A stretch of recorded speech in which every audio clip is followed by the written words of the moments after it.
Welcome back, everyone, to another episode of the Richie Hicks Jr. Sports Podcast.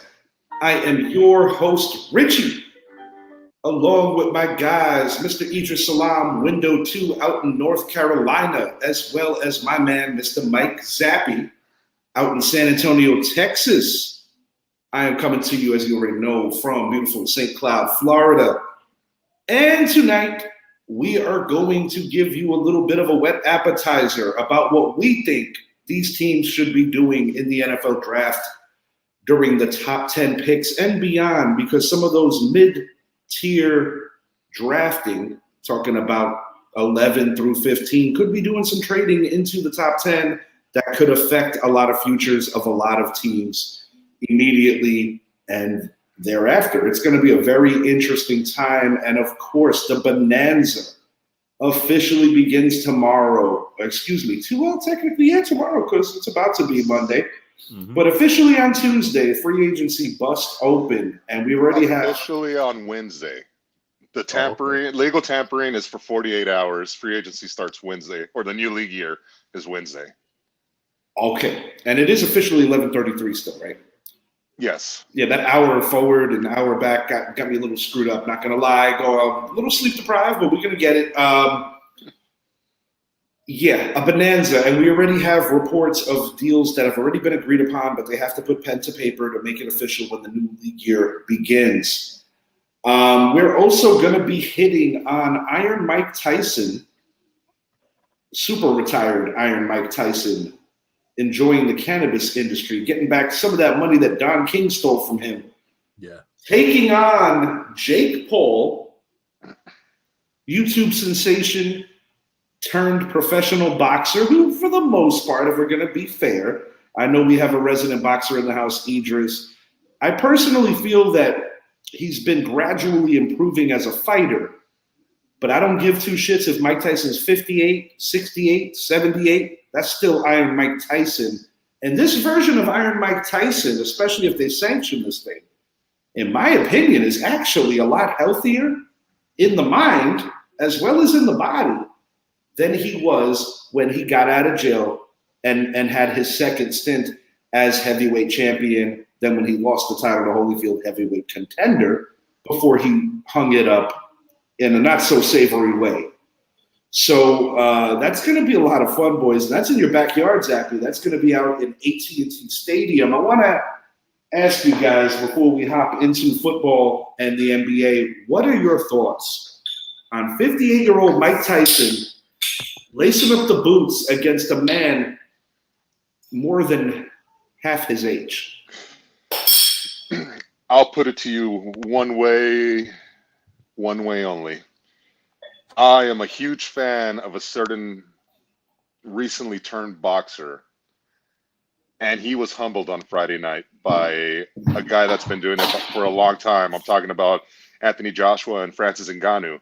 Mm-hmm. All the hype behind Ngannou joining the heavyweight division, transitioning from the UFC, the amount of power he brings, he quickly learned where the boxing game is. Yep. Now, going over to Jake Paul, yes, I still don't consider the guy a professional boxer. I consider him more in the entertainment part of it right now, because when you look at the resume of who he's beaten, Nate Diaz, Nate Robinson, any more Nates out there? Like right.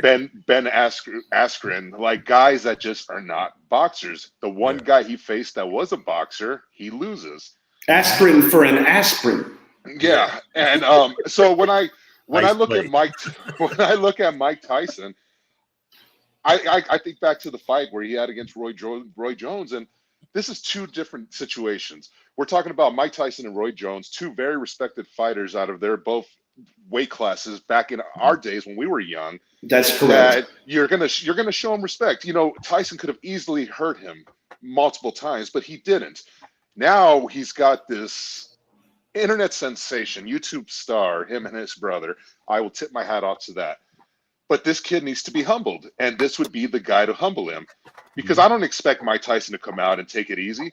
He's not fighting a 50-something-year-old. He's fighting someone that is just now going into his prime. Someone who has no problem trying to hurt him and disparage his legacy, which, by the way, Mike Tyson takes rather seriously because, as many of you may remember, the youngest heavyweight champion of all time went to jail on a rape conviction, which is very controversial amongst a lot of people who are not convinced that the crime was committed nonetheless. The jurors voted on that. They agreed on that. He did his time. Comes out of the can, trains his ass off, wins back the heavyweight championship, but didn't have his mind right. Evander Holyfield gave him baptism under fire in terms of boxing him. Mm-hmm. He lost the first fight, which was a valiant loss, but he did get beat by what many people believe was his true first defeat, because a lot of people, another controversial situation going back to Japan, felt that Buster Douglas had the benefit of a very slow count. Whereas Mike, Mike didn't deserve to win that fight because he didn't train for that fight. But the point to be made is the Holyfield fight, going back, give me a little Tyson history lesson here, got backed up multiple years. And Holyfield was the biggest loser that night, not Mike Tyson, because there was so much money on the table. Mm-hmm. Evander Holyfield takes it to Vegas at the MGM Grand, knocks out the Burger King Buster Douglas. Mike Tyson fights 2 against Razor Ruddock, which were challenging fights, and then he goes to prison. A conviction, Desiree Washington was the victim in the situation, like I said, according to the law. According to what they said. You bring it back. He comes out of jail, wins the Bruce Seldon fight, sadly, on the night that Tupac Shakur was taken away from us. Didn't have his mind right after losing his great friend. And the second Holyfield fight, it got violent. It got out of hand. He bit part of the ear of Evander Holyfield off. They reconciled. They became better friends than they were going into the fight. Mike found his peace. Mike lost a lot of money. Mike was used, abused, and spit out by a very cruel boxing industry that hones in on kids that were uneducated. Muhammad Ali is one of the few men that got over on Don King. Don King led a lot of great fighters to homelessness. Mike Tyson was able to get his second ride in The Hangover, get his money right, get his cannabis industry going. And I think that what a lot of people don't really grab sight of is that Mike Tyson is not just coming back for some publicity stunt. He respects that ring. He respects the people who came before him. And Mike Tyson will not show an inch of mercy to, as you said, Mr. Zappy, a guy that you don't believe is truly deserving of being called a professional boxer. And I'm going to pass it along to you, Idris, our resident boxer here on the show. You boxed for a decent amount of years. Anything that you want to interject with Mike and just in general with regard to what's going to be a huge gate crusher? If they don't put some type of stipulations in this thing, Mike's going to destroy Jake Paul. Because like Zappy said, the one time Jake got in there with a fighter, he lost. So he didn't look good either. Yeah, Mike Tyson, 58 years old, something like that. Mm-hmm. He got the age on him. But I watched this man train, and he looks the same as he looked when he fought Roy Jones, the same as he looked when he fought Bruce Seldon, the same as he looked when he knocked out Trevor Burbick, same when he knocked out Jesse the Boogeyman Ferguson. He's still the same guy that can get at you and hit you. The same guy that fought Trent Tucker in the street. Yeah, Tony Tucker, excuse me. Busted his head open. No, Mitch Green. Busted his head wide open. So, man, if they let this fight, even with the fight with Roy Jones, Roy looked like he was trying to survive in there with Mike. And if they let these guys fight like, Mike, you need to do what you do. Jake, do what you do. Mike expects to gain too much to just go in there and take a dive. Jake will be down by the first round. Yeah, he might get out the first round. But I think first round, if they let Mike be Mike, that fight's over in a minute and a half at the most. Once Mike hit him, he's gonna be like, "What did I get?" And that's what people don't understand, fellas. Because if you take it back to another heavyweight who won the title at an old age, talking about 40-year-old at the time, George Foreman, knocking out Brooklyn-born Michael Moorer, Mm-hmm. who at the time was the undefeated but controversially crowned heavyweight champion because the belts was split. It wasn't an undisputed at the time, like when Tyson was running terror through the heavyweight division. Point to be made is Foreman was down on all the scorecards, Mm-hmm.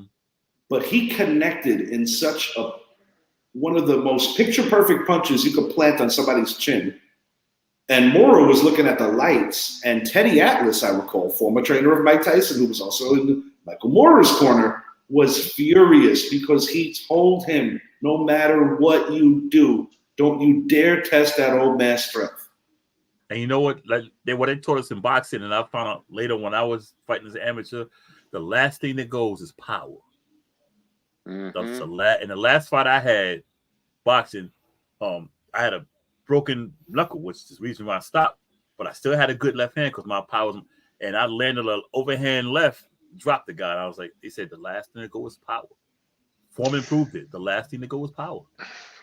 You know, when I think of athletes in general, guys that were all natural, God-given ability, Mm-hmm. Mike Tyson is one of those guys. Another guy that, I mean, one of the greatest, if not greatest, football player to ever come out of the state of Georgia, Herschel Walker. I mean, here's a guy that never lifted a weight, and he's in his 50s doing MMA, and guys that are 20, 22, 24, 28 are refusing to go into the octagon with him because he's just naturally gifted. And this is a similar situation. Like you said, and by the sounds of it, this is not even going to be an exhibition. They're approaching this as a fight. Because people were turned off, Zap. Yeah. With the Jones and Tyson thing. But truth being told, to your point at the top of the hour, Tyson showed him a grace that he's not going to show Paul because that's a respect amongst warriors. Because before Roy Jones got slow, got heavy, and got old, he was a masterful fighter at all levels of the middleweight division. Oh, whoa. Breaking news. Russell Wilson is signing a 1-year deal with the Pittsburgh Steelers. I kind of figured that. Yep. I kind of figured that. Okay, so the Giant fans would not be rioting. He's going to Pittsburgh. Yeah. You wouldn't go to Newark Airport if you go to New York. You go to LaGuardia. You go to Newark. You go to Pittsburgh. That was money. Thank you for the update, Zappy Schefter. When Zappy said that, I thought something. I was like, what the hell happened? We signed. Did the Yankees sign him? Because all Blake's now. Yeah, that's what I was hoping for. I didn't want to hear about Russ, but I am kind of I'm indifferent to if Russ would have come to the Giants. I believe that his best opportunity to win with limited years left is with the Pittsburgh Steelers. So good for him. He's your new quarterback in Pittsburgh. Good for Pittsburgh, man, because look, going into last year, this is a team that I stood behind the entire season. And I thought they were a Super Bowl team. You put Russell Wilson into this offense, you now have a quarterback that is a little more competent than that of Mitchell Trubisky or that of Mason Rudolph or Kenny Pickett or whoever you put behind center since Ben Roethlisberger has called it quits. Correct. They now have a legitimate quarterback to go along with that defense and an up-and-coming star at wide receiver and a good running game. This Steelers team just closed the gap on the AFC North. Absolutely. And see, Russ didn't play that bad in Denver last year. No, that bad. He played great. I'm happy this happened as we're going to talk free agency and draft. Crazy. But yeah, this is a great deal for Pittsburgh. And there's the team now that we can go ahead and erase as a possible trade candidate to move up in the draft to draft one of the They're going to likely hang around at 20 now. Yeah. Yeah. They're likely going to hang around at 20. Excellent, Zappy. That was well-timed. I'm still over here waiting on my ESPN to update. I don't know. Me too. I'm in the back of the house, and this is an empty room now that I'm putting back together. So I don't know if possibly maybe I'm a little too far because normally if I was in the living room, I was like bang, bang, bang, bang. So there it is. Yeah. I just got it. All right. So it's on. Good. Oh, I got a text from Jerry Jones. It wasn't from ESPN.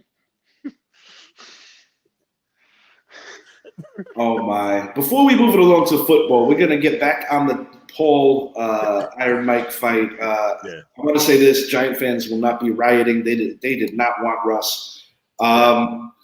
As Iron Mike and Jake Paul go, I share the sentiments of both you guys. If this thing is sanctioned and it's on the up and up, which I totally believe it's going to be, because Netflix is not going to waste people's time because everybody's going to be watching this, and you're not going to draw in that level of an audience in that kind of stadium, AT&T Stadium. Yeah, which houses a little under 100K. There ain't no freaking way that you're gonna put on a half-asser with that. Mike Tyson for the win. I'm gonna give him round 2 because I think Mike wants to let him know about it. Round 2, Tyson knockout. There will be 2 knockdowns in this fight. The second one will be the brutal sending him back to you know YouTube. what? You know what? There's going to be so much money on this fight. Oh yeah. There was so much money when Logan Paul fought Mayweather. Yeah. It's probably going to be a situation where they're going to tell Mike, all right, give him 5 rounds. give the people 5 rounds. The people that are going to be spending money. Oh, no one's spending money on this fight because it's on Netflix. Correct. Which I'm gonna get into that here in a second. But because you want to keep the viewers there, you want to keep those numbers up. Not everyone has Netflix. Right. You're gonna, hey, let's make this fight go 6 rounds. Knock them out in the 6th, because especially there's going to be a lot of and there's going to be a lot of Vegas is going to have every bet out there. Jake Paul first. And I imagine this fight probably will not be approved for more than 10 rounds. 10 rounds. It's got to be 10. No. It's not a championship fight. Either 8, 10 round fight. Possibly 8. I say 5. If anything, I say 5. It's like, they probably hang around for a few rounds. But you know what? And as much as I trash the Cowboys, anything that goes in Jerry's world is mega. Is mega. Yeah. Jerry's not going to sign no nonsense to come in that stadium. No, absolutely not. And we've seen that from college football games, college basketball games, MMA, Mayweather, boxing, soccer. Pacquiao fight. Yeah, if you're in Jerry World, you're at the premiere. You're with Madison Square Garden or T-Mobile Arena, those places. Yeah. I will say this one thing. The one thing I love about it is as we continue to see more of the streaming services take over the sports world. Here's another one where for Netflix, this might be them getting into the world of combat sports altogether. Oh yeah, it's a big and they take over that because look at what the NFL did now, where we had Peacock. People signed up for Peacock just to watch a playoff game. Next year, it's going to be Amazon Prime and Peacock. That if you want to watch a playoff game, you're going to have those 2 subscriptions.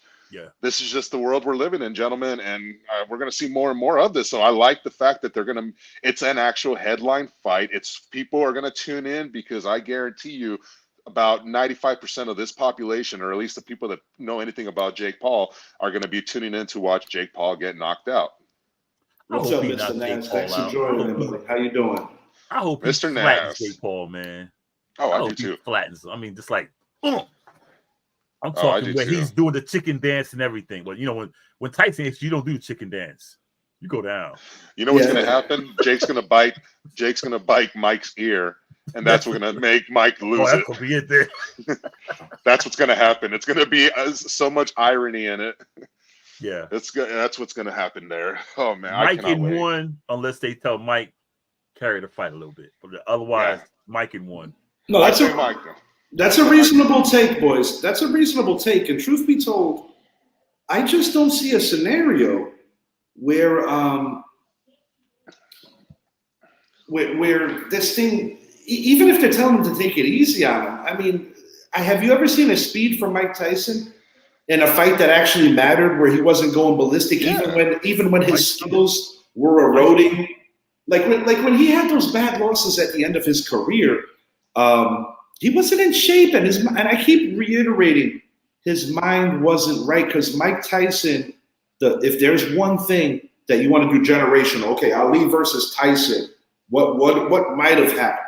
I think a lot of folks would say that Muhammad Ali had the kind of swag to him and the kind of mental game where he might have been able to get in the head of a fighter like a Mike Tyson. Yeah. I want to find out where Vegas is right now. Yeah. Because if they're way behind, then obviously that would be the greatest shocker if Jake Paul won, Vegas wins, you know? Well, for sure. But one thing I know about Mike Tyson, unless if you see Tim Donaghy or Richard Steele, Right. Richard Steele was crooked as fuck, sorry, refereeing Kenny this Bayless. thing. Yeah. Kenny Bayless was sketch for sure. But, you know, this boxing is hurting because of the growth of MMA and that you don't have to really lean on judges. And fighters don't want to fight each other today either. Fighters don't want to fight each other, man. That's not just fighters. That's even on the streets. People are too scared to put their fist up. They rather go pull a gun out. Yeah. You know? Yeah, exactly. That's just the generation we have, you know. Like, I mean, look at the meltdown we have right now with Ryan Garcia, and now he apparently witnessed things, you know, like right. So it's just, anyways. Well, Adrian Broner said he'll step in. It might go from an ass whooping to a flat out homicide. I want him to step in because Adrian Broner gives the best post-fight interviews. Even when his face got tarnished. Yes, he does. I give him that. He is entertaining. That I got to give him, Idris. I will not deny him of that. Zappy, top NFL news ahead of this week's Bonanza. Some things that have already gone down. I would say one of the biggest ones is Chris Jones getting paid by his team. It puts the Kansas City Chiefs in a position to potentially three-peat. That is a huge one. Chicago Bears made quite the splash. What are your thoughts on that? Who did the Bears get? Secondary. Oh, you're going blank on me. Yeah. I'm drawing blanks. I wasn't expecting the Bears to come up. That's okay. We'll keep it on the Chiefs for a second. We'll come back to the Bears. Chris Jones, we know what his absence looked like. We've seen it week 1 against the Detroit Lions. What were your thoughts with him getting the bag and getting the historical bag? Well, my thoughts go back to actually Matabuki when he signed his extension with the Ravens. You know, there was 2 people that sat back and lit up a cigar and smiled. And that was Chris Jones and Christian Wilkins. Now we see Chris Jones get so much more than what Matabuki got. Christian Wilkins is going to end up right in the middle. So, I mean, when you look at Chris Jones, here's a guy that deserved every last penny he just got, because if it wasn't for him and his gameplay in that Super Bowl, it's the 49ers win that game. He alone changed the whole trajectory of that 49ers offense because they could not stop him. And those kind of guys are rare to find, and you pay them when you have them. You know, so I look at it as, hey, it was one of the first dominoes that needed to happen was Matabuki. Now we have Chris Jones, meaning Christian Wilkins. He'll get his deal tomorrow at some time.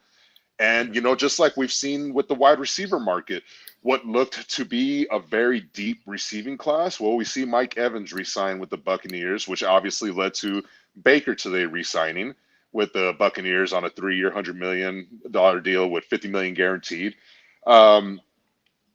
Then we see Michael Pittman get franchised. So we're seeing the availability where now your best free agent receiver is actually Calvin Ridley. Where's he going to go? So, you know, yeah, there's a lot of moves going on, and we're going to see more happen. There's news right now. Obviously, Michael Gallup, we've known that he's gone. Well, he told him and his agent you can look for a trade, which means we know he's being released in the next 36 hours. That's what it means. And if you really want him, a team like the Panthers, who has come up as the favorite to trade for him, is going to have to trade for him if they want a Michael Gallup, because he's not going to go there if he gets to choose, you know? No, nobody chooses the Panthers unless if your career is looking for a resurrection, like Adam Thielen had a hell of a year despite the bad team season. Kevin Byard. Call Thielen back. Yeah, indeed. Kevin Byard is now a Chicago Bear. That's a move that was speculated that the Giants might have entertained because of the fact that we currently have the Tennessee Titans defensive coordinator. I myself am pleased that the Giants chose to take a pass on that, not because Byard can't play, but at 31 years old, I say let that one walk. And to be fair, I'm not going to punish him because personally, I don't think Philadelphia was the right system for him last year.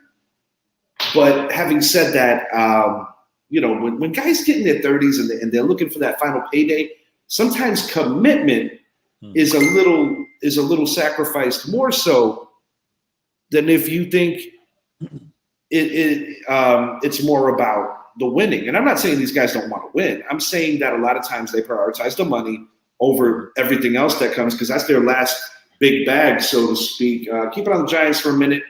It appears, in my opinion, and I'll let you guys interject here, I personally believe that both Saquon Barkley and Xavier McKinney in the near future, meaning, I don't know, the next week or so, possibly sooner, will be finalizing deals to be members of new teams. I know that it's a point of sensitivity and contention amongst a lot of Giant fans because I could sit here and give you 10 reasons why you keep Barkley. I could give you 10 reasons why you let him go. I'm going to say this. 27 years old. I appreciate everything he's done for the Giant organization. Injury marred, yet still able to bring 3 Pro Bowls and was instrumental in the first Giants playoff win since Super Bowl 46. Now, you're talking about running backs' life expectancy in the league, and shelf life is getting shorter and shorter. And this is a league that this particular year, it's a saturated market, but more so than that, it's a market that has dried up. Can Saquon get paid more than market value? Probably, because of his skill set could be the missing ingredient for a particular contender or two that I'm looking at in potentially the AFC. That is the difference between being a playoff team and being an honest contender to give your best shot at the Chiefs. I'm talking about a team like the Texans. I'm talking about a team like the Ravens. But the Ravens have had bad luck with keeping running backs healthy. And do you want to invest in a guy like Saquon? Odell Beckham did a good job of staying on the field last year, oddly enough. Another guy that they took a chance on a wide receiver. He's currently free agent too. But this is the thing. This is the thing with Saquon. If you're not in the stratosphere of winning a championship in the next 2 seasons, keeping Saquon Barkley is actually holding back not only his future, but your own. Yeah, I agree. Of course, I don't want to see Saquon go. I love Saquon, but I kind of think he will. I think X is gone. Yeah. So just listen to what X said right after the season about it's time for y'all to pay me. Da da da da. When people talk like that, I think X is going. I think we got a better chance of keeping Saquon and X. Is this the same? Is this the same Xavier McKinney that the Giants could have voided his contract when he got injured on an ATV during the fucking bye week? During the bye week, exactly. And that hurts. Gentlemen, we were the third best team in the NFC East that year based on talent alone, because Philly and Dallas had a lot more of it. But prior to that injury, the Giants were hitting on all cylinders. And he got hurt. So the most important season of his career, he got hurt. In something literally in his contract, they told him not to do. Not to do it. We haven't seen that kind of idiocracy since Aaron Boone decided to play organized basketball when Steinbrenner put it in his contract, and then we got A-Rod.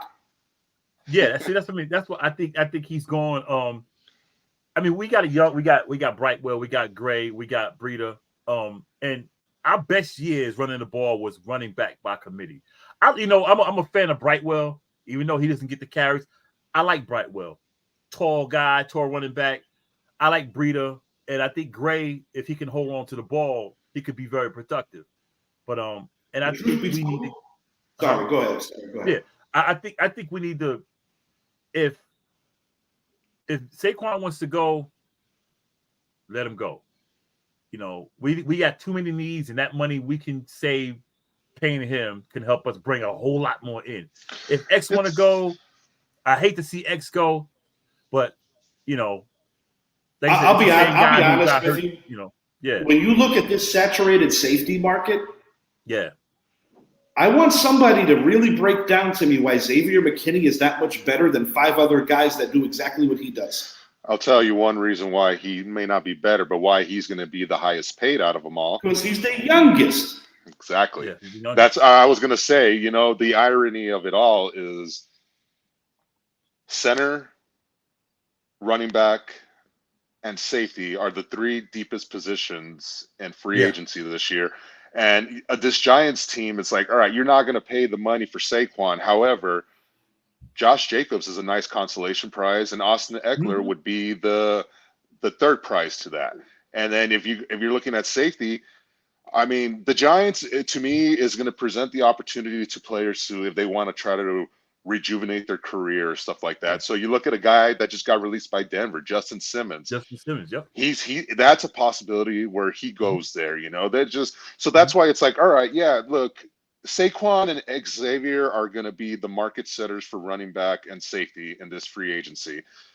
So whether Saquon gets a 3-year, $33 million, $36 million, whatever the case may be, it'll probably be 3-year, 36, $12 million average type of thing, But you look at a guy like Josh Jacobs, well, he's going to come at a 3-year, anywhere from 18 to 24 million. And that's where you have to ask yourself, Zappy, while I believe Saquon's more talented than Jacobs, what is the difference in the win-loss ratio between the two? And more, and even possibly more than that, who's going to be on the field more often? And that's, if you're talking about win-loss, the win is 100% Josh Jacobs. He has shown throughout his career he's a more versatile running back.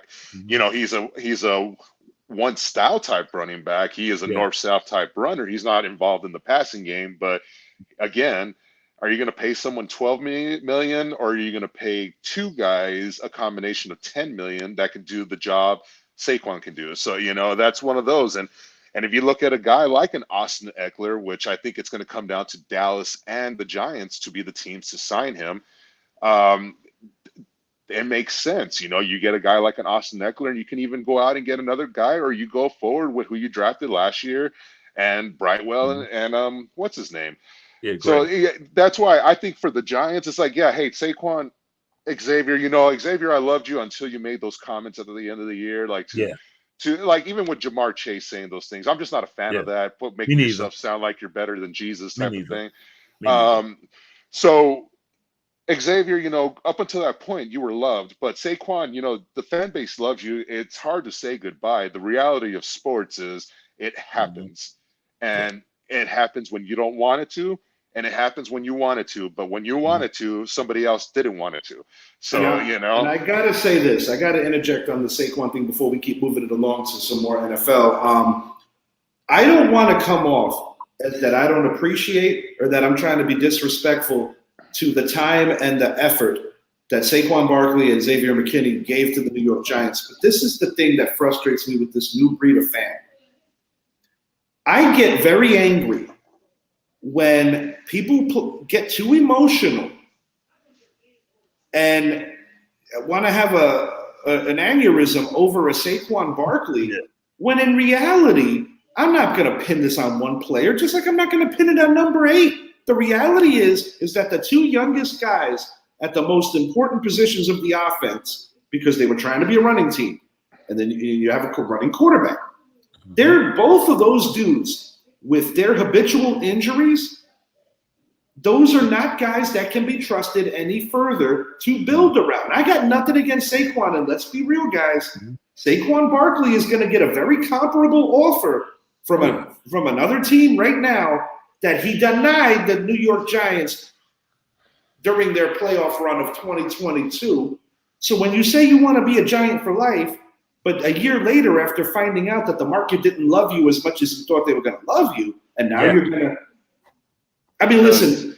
At the end of the day, gentlemen, it's a business. And you're going to say the right things. Every player deserves to have the opportunity to win and at least have that one honest chance. When you've been playing football your whole life, probably since you've been 8 years old or so, you have every right to give yourself the best chance to surround yourself with a team that you think can give you that one opportunity to win a championship. And I would not begrudge Saquon for that at all. Tiki Barber, shut your mouth. Don't give Saquon career advice, because last time I remembered you quit. And dude, but you know what? Thank you for quitting, because we had 3 running backs that took us to a Super Bowl.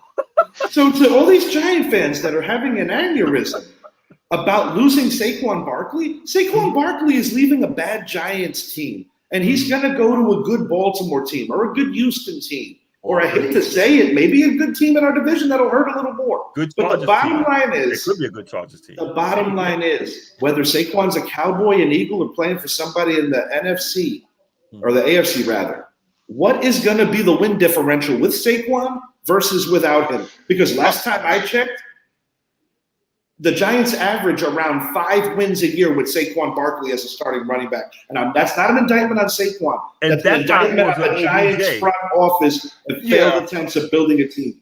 That's what I was going to say, because it also depends on what team he goes to. Mm-hmm. If Saquon goes from New York to Dallas, he's going into a 12-5 team that has a ready-made offense. I love Saquon, but these fans are acting like he's already an icon. You see that guy behind me? That's an icon. Our fans are cuckoo. You see this guy over here, number 27? That's a Super Bowl champion, guys. No, but a team like Houston, he's a difference maker for that team where they move forward, you know. And then you were talking about the Ravens. I don't think they need to go after Saquon, because really, gentlemen, when you think about the way the Baltimore Ravens season ended, it comes back to a rookie dropping a ball right before he's going to score, and the game is 17-17. The Chiefs won 17-10 when really it should have been 17-17 overtime game. Yeah. The first overtime game should have not been, or the new rule overtime game shouldn't have been the Super Bowl. It should have been the Chiefs-Ravens game. So, you know, I don't think the Ravens need to go out there and go after a Saquon Barkley. A Derrick Henry, however, that makes a lot of sense. They do a lot more. You need the bruiser. Yes, you need And listen, it's the AFC North. If you look at the genetic makeup of Giant football since the beginning of friggin' time, it has always been predicated off of north-south guys. I'm not trying to shit on Saquon's game, but Saquon, despite having a bad line, and I will not defend that offensive line with the exception of Andrew Thomas, the bottom line is that Saquon Barkley has never taken the yards that he usually given. He's always had the mentality of a guy hey, Eric Flowers got better coaching, and now he's playing better. That's also a thing. Coaching matters, and we got a good O-line coach. Josh Jacobs, come to New York if indeed Tony Six takes it elsewhere. Now, I just want to say this to make myself look like a big hypocrite. If Barkley's but who's going to win number 8? Yogi Berra. I could give 2 shits who wears number 8. I want to win some damn games. Number 8. It's going to still be DJ for one more year. It has to be for one more year. Because the only way you're trading him to another team is if you offer DJ in the 3rd round. And you know DJ can't sell his number to somebody if he's still on the team, because that'll be a real dick move after the contract they gave him. Picks 1 through 10. What would Richie, Idris, and Zappy do? Like that, right? Yeah, I'm a little angry tonight. Okay, I'm not ashamed to admit this. I'm a huge Giant fan. I love Saquon Barkley. And part of when you're going through a very painful breakup is that sometimes you have to kind of be like, you know what, there's life after you. Yeah. And Saquon, with all due respect, and same thing for you, OBJ, because I was a little pissed off when they traded you, but you kind of worked your way out of that one. Yeah. Is that neither one of you boys won anything. We were losing teams for both. Yes. One playoff appearance for each guy. Just like with Saquon, OBJ couldn't stay healthy. And he did ball out with the Rams, and he was a huge contributor, but let's not bullshit each other. He was playing opposite of Cooper Kupp, which gave him secondary coverage. So let's calm that down. Hall of Fame career derailed after he left the New York Football Giants. Do the math on that one. Not a lot of wide receivers move on to greener pastures when they leave the Giants. Do your history and just look at it. I'm not even trying to be funny about that. Yeah. All right. Let me stop before I break my laptop. Picks 1 through 10. What would Richie and Zappy Idris do? What would we do here? Okay, I'm going to start with you, Idris. I know you're not a big fan of Caleb Williams, or at least I don't recall that you are. No. Okay. Who are you taking Are you trading out of that pick? Well, you can have the draft by the balls if you play it right. But then again, you have a quarterback in-house already named Justin Fields. What are you doing, Idris? I'm drafting a quarterback, man. I'm trading. If I can move Justin Fields, and get a good, because I'm pretty sure I can get a good haul. I'm trading, because I think he's tired of Chicago too. I would like to keep him because I saw him get better towards the end of the year and take that first round pick and parlay this. They'll be honest with you. I tell you what, I would keep him, and I'll parlay that first round pick because he got DJ Moore, and these two guys, they seem to gel. I parlay that number one. I can get me a 1 and a 2 or whatever, but I would keep Justin Fields unless someone gives me a good offer. Hey, I'll give you a first and a second, which I don't know if he's gonna get a first and a second. I think that's the problem right now. That's the problem. Only one team, one team is going to give up picks to move up to number one. No, sir, not Atlanta. No, the New York Football Giants. I forgot because Atlanta has, they can't afford it. But if there's one team that is trying to move up to number one, it would be the New York Giants, because moving up from 6-1 is not as bad as moving up from 8-1 or 9-1 or. And 10-1. It's also not as frustrating as moving up from 6-4, because if you're going to move up, just go all the way in. This is what I do. Mm-hmm. If I'm the Bears, I am keeping Justin Fields. I'm sorry, the guy wants to stay in Chicago. Yeah, I think he's just fed up with the nonsense. It's media driven. I keep Justin. I trade from number 1 to number 3. I allow the Patriots to move up and make that first pick. And then if at number 3, say you're in love with Jaden Daniels, or say you're in love with Drake May or JJ, whoever it is, say it's not Caleb Williams. I don't think they're going to trade Justin Fields because they're not getting the compensation they want. Yeah, I don't think so. Because of the depth of the quarterback market this year, or the draft class. So I'm either way. I'm keeping Justin. I'm trading back to 3 if possible. If not, I'm taking Marvin Harrison at number 1. Look, Justin Fields stride with DJ Moore. That's sick. Yeah, and I mean, look, Justin Fields made a lot of strides. The Bears were one of my picks as a team to make the playoffs last year. If Justin Fields does not miss time, they make the playoffs last year. Yeah. And that's the reality of it. The Bears are there. They need to focus on getting another weapon, a big receiver. DJ Moore is a great receiver, but he's small. They need that big 6'4" guy. And if you love Malik Neighbors, then you trade back with a team like the Giants. Yeah. And you kind of, obviously you're not going to cause the haul because you want to move back too. But then you get Malik Neighbors at 6.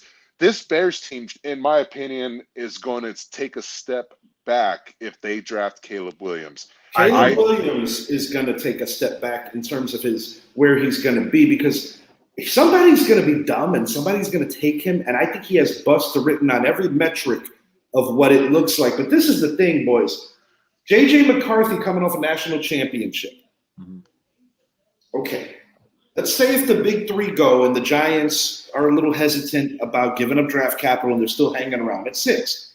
Zappy did offer me a solution and also an aversion to kind of make sure that, like, a team like in Atlanta, assuming that they don't do business with Chicago for Fields, or a team like a Denver or Minnesota, one of these guys that need a quarterback, don't jump you and get McCarthy, because I think on most people's consensus boards, after your top 3, it's McCarthy. And the thing with McCarthy is his skill set very much so fits into Brian Daboll's offense. But this is my question, James. His combine wasn't the best, but that doesn't define a player either. It's a showing of skills, and maybe he had a bad burger or something. But the thing is like, how early would you take a JJ McCarthy? Would you let it organically play out where you could still go BPA at 6 and possibly grab a receiver or grab the best offensive tackle on the board, which has definitely been a problem for the New York Giants? Because I am an old school thinker that believes that you start from the inside and then go up, as opposed to, quarterback and then down, because that doesn't always work either. If I am an NFL owner, NFL GM, whatever the case may be, and I'm looking at the quarterbacks presented. I was talking to my buddy Matt today while I was in Houston, and he's not too fond of JJ. I, however, am. That makes two of us. I've been very adamant about the guy for a while. You know, the type of system he's coming out of, because I look at the quarterbacks before him. I'm not a fan of Caleb Williams. Idris is not a fan of Caleb Williams. That makes three of us. There's so many things about Caleb that I just don't like. And then I look at the resume of quarterbacks that have come under Mac Brown, and you're talking about, all right, Drake May, a guy who, if there's a guy that, in my opinion, would be a Will Levis, it would be a Drake May, a guy that would drop unexpectedly, you know? Yeah. Drake May, Sam Howell, Major Applewhite. I mean, Vince Young, it was partially him, but it was also partially being under Jeff Fisher. Yeah. Chris Sims, he was having an okay career, but never became a great quarterback. The thing that scares me, spleen injury. The thing that, the spleen injury was actually very bad. The thing that scares me about a guy like Drake May, Zappy, I like the way that his mechanics. I like his mechanics, and this is the problem. You are not being tested at the highest level in the ACC. Florida State got bum rushed. Even though I still felt bad for those kids that they didn't get their opportunity, somebody's always going to get screwed in the 14 BCS. But the point I'm making is, Florida State proved that they were the creme de la creme of that ACC, and they didn't stand up an inch to the SEC. And I think what I'm trying to say is, player for player, for the most part, I think when quarterbacks from the ACC are stepping into the NFL, or even in bowl games when they're playing some of these deeper conferences, it gets really quick. Now, you take a Jaden Daniels. This is how I'm grading.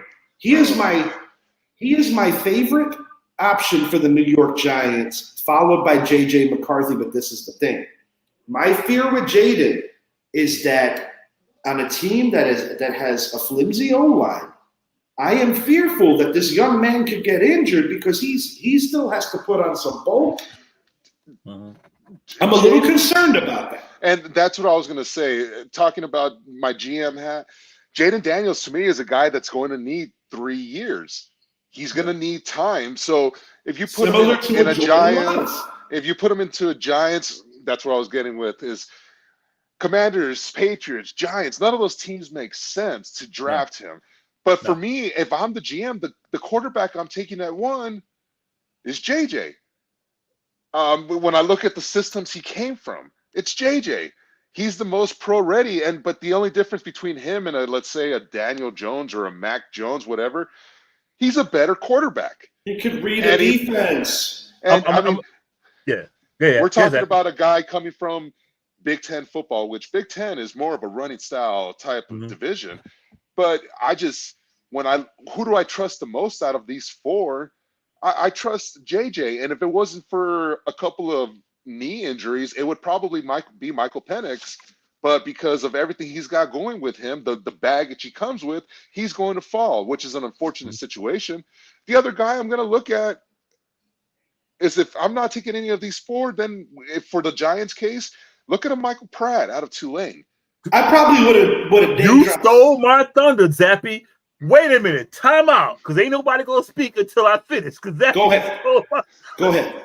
Get him. He said what I was getting ready to say. J.J. McCarthy, because and the Tulane guy, I was like, so you got me back from when I said when he took it from me the other day.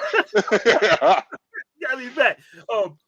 I say J.J. McCarthy too, because the stuff they always say, like look at the Jameis Winston and Marcus Mariota, they're pro ready. But I said, these guys are not pro. They play in a college set. There are certain metrics of their games that are pro ready, but when you have a 30 for 30 year, nobody gives 2 shits if you threw for 5,000 yards.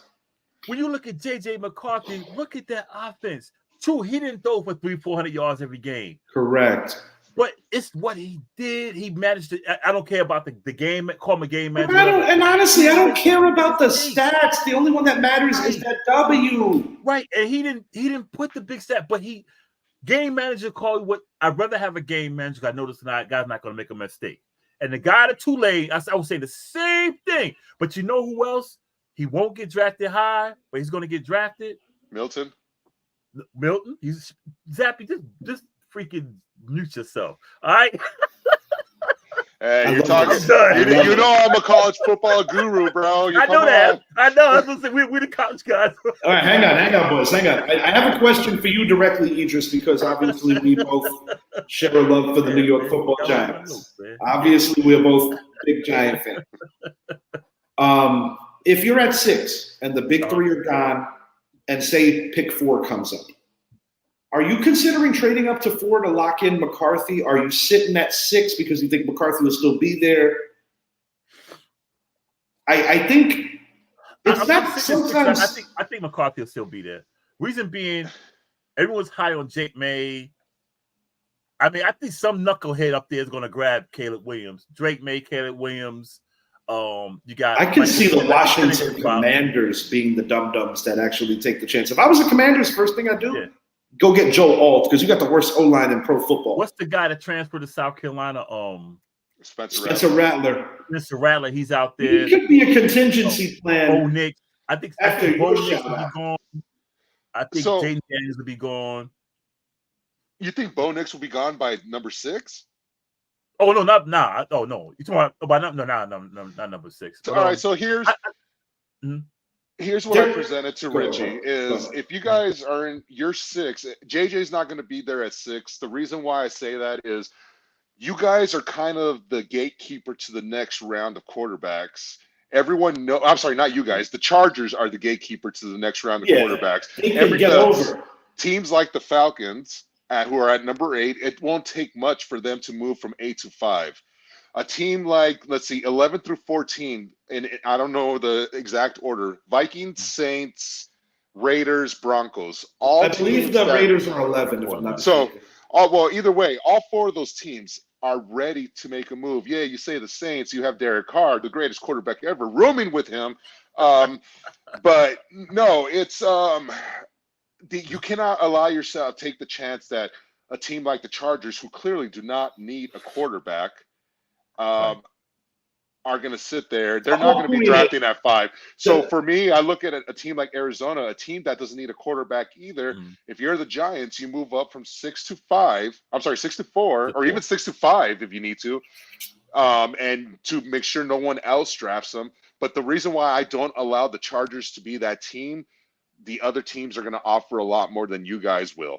So that's why I move up to 4, and you take JJ right Cardinals, there. Make the Cardinals your draft partner as opposed to whoever, and as opposed to the Chargers, who are going to be draft partners with others. And the Giants, you get your quarterback. And the reason, and you give up a 3rd-round pick because you still have those 2 2s. And the reason why you can justify, if you're the Chargers, trading back is because there's no value in sitting where you are if you already have a franchise quarterback. Because the thing is, you're still going to get the player you want because the other guys that are jumping in don't want your guy. If the Chargers are the team, if the Cardinals say move ahead and draft Marvin Harrison at number 4, and quarterback is 1, 2, 3 in no particular order, the Chargers, I promise you, will not be drafting from there. It will be the Atlanta Falcons. Because the Chargers will go back a couple of spots and still get one of the top 3 receivers or one of the top 2 offensive linemen. But then that opens up another layer. You know who else? You know what's going to get drafted? Brock Bowers. There we go. Best tight end on the board. And Jatavian Sanders, don't sleep on him either, out of the University of Texas. That dude is a beast. This is the thing, though.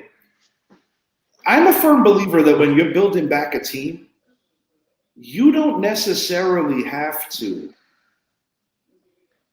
overcompensate one position when you have a ton of holes to fill. I know that a lot of people are clamoring, we have to get a quarterback at the end of the earth and no matter what. I understand that philosophy. But my whole point is, if you're marching out one of these young guys behind one of the shittiest O-lines in professional football, do you want to damage your investment off the jump? That is a concern of mine. And well, that's the wonderful position that the Giants are in this year. No matter what, whoever you guys draft, your starting quarterback this year will be Daniel Jones. So, and honestly, you don't really care what happens to him. Well, and I don't mean to say that in a callous, ugly way. I'm just saying in the sense that like he's not your future; he's your rear view. This is why I think we need to keep Tyrod Taylor another year. Yeah, because Jones won't be back. Russ not coming in. The funny thing is, Russ would have been cheaper than Tyrod. Yeah, but we got to keep him because, for one thing, Daniel Jones is not coming back at the start of the year, and we look decent with Tyrod Taylor. Let him get in that offense because he's going to be a bridge anyway. We draft a quarterback, but we can't draft a quarterback. That'd be 4 quarterbacks on the roster. Well, I mean, you throw one on the practice because my thing is your rookie in a perfect world. If it's what Richie would do, I don't want the giant rookie to see the football field until about week 15. I'm not putting him out there until that was the only honest allure. That was literally the only allure of bringing in a guy like Russ because I feel that he could have been a good teacher, but at the same time, Russ is the kind of guy that still thinks that he belongs in this league to be a starter, and I think the Pittsburgh Steelers provided him with the best situation. Anyway, man. Let me ask you guys a question. When was the last time a wide receiver was drafted number 1 in the NFL draft? Oh, hold on. Is it Braden? No. Braylon Edwards? No, he was number 4. Okay, number 1. Damn. Not JJ Stokes. No. Exactly. That's the point I'm trying to make is. Oh, okay. No. The point I'm making is the number 1 pick in the 2024 NFL draft. Thank you, Chris. Is going to be Caleb Williams. New York Jets number 19, who ultimately him and Corbett had a very toxic relationship that ultimately Keyshawn did get his ring. Keyshawn got his ring. Keyshawn got his ring with Tampa. That was a good shot. I was really digging that. Good job. So the point I'm making is I think this whole Bears situation is smoke. Me too, bro. I think Ryan was right on this one. I don't think they're moving on from Justin. I think they're going to trade back with the Patriots, and you get Marvin Harrison at 3, or you do what the 49ers did with the Chicago Bears, and you trade back 1 spot. Let the Commanders you still get another pick. But Chicago has the opportunity to play with this and wave Justin Fields around up until draft day. We got a Bears fan in the house. As a Bears fan, they got 2 picks. They got first and number 1 and number 9, right? Number 1, exactly. He doesn't want Harrison Jr. number 1. I want a small trade down. Yeah, kind of what you're suggesting. So that's why I say the last receiver was Keyshawn Johnson, and ever since then we've seen some phenomenal receivers come out that were much better than Keyshawn, and Chris, they weren't number 1. Question, pal, if you could jump on the comments. We're coming up on the 3-minute mark.